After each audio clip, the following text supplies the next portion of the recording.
జగిత్యాల జిల్లా కొడిమ్యాల మండలంలో బీసీ సంఘాలు స్వచ్ఛంద బంద్ నిర్వహించారు. బీసీలకు 42% రిజర్వేషన్ కల్పించాలని డిమాండ్ చేస్తూ ఈ బంద్ నిర్వహించారు. కేంద్రంలోని దుకాణాలు, వ్యాపార సంస్థలు స్వచ్ఛందంగా బంద్లో పాల్గొని మద్దతు తెలిపాయి. తాము ప్రభుత్వానికి వ్యతిరేకం కాదని వారు స్పష్టం చేశారు. బీసీలకు న్యాయం జరగాలని కోరుతూ జీవో 9ని అమలు చేయాలంటూ పిలుపునిచ్చారు.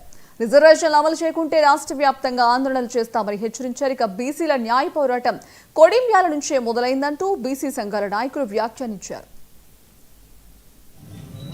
నిన్న BC reservation 42% BC reservation high court రద్దు చేసిన విషయం అందరికీ తెలిసిందే.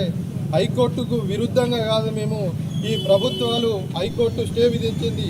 ఆ స్టేను రద్దు చేసి బీసీ రిజర్వేషన్ 42% వెంటనే అమలు చేసి ఎన్నికలు పెట్టాలని చెప్పి కొడిమ్యాల పట్టణ కేంద్రంలో ఇలా అన్ని షాపులు, దుకాణాలు, స్కూళ్ళు బంద్ చేయడం జరిగింది. దాని నిరసనంగా మేము బీసీలు అందరం ఐక్యమత్యంగా ఉన్నాం. బీసీ రిజర్వేషన్ 42% వెంటనే అమలు చేయాలని చెప్పి మేము కోరుతున్నాం. కొడిమ్యాలలో 42% బీసీ రిజర్వేషన్లను పైన స్టే విధించడం పట్ల ఈరోజు కొడిమ్యాల మండల కేంద్రంలో అన్ని కుల సంఘాల ఆధ్వర్యంలో బీసీ సంఘాలు ఏకమై ఈరోజు బంద్కు పిలుపునివ్వడం జరిగింది.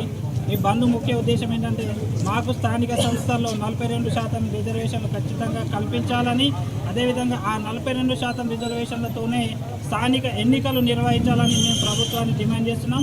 లేని పక్షంలో మాకు 42% రిజర్వేషన్ ఇవ్వని పక్షంలో బీసీలంతా ఏకమై రాష్ట్ర వ్యాప్తంగా ధర్నాలు, నిరసనలు చేపట్టి ప్రభుత్వానికి వ్యతిరేకంగా మేమందరం ఒక్కటై రోడ్లపైకి వచ్చి ధర్నాలు, రాస్తారోకోలు నిర్వహిస్తాం. అదేవిధంగా మాకు 42% రిజర్వేషన్లు ఖచ్చితంగా అమలు చేయాలని మేము ఈ ప్రభుత్వాన్ని డిమాండ్ చేస్తున్నాం.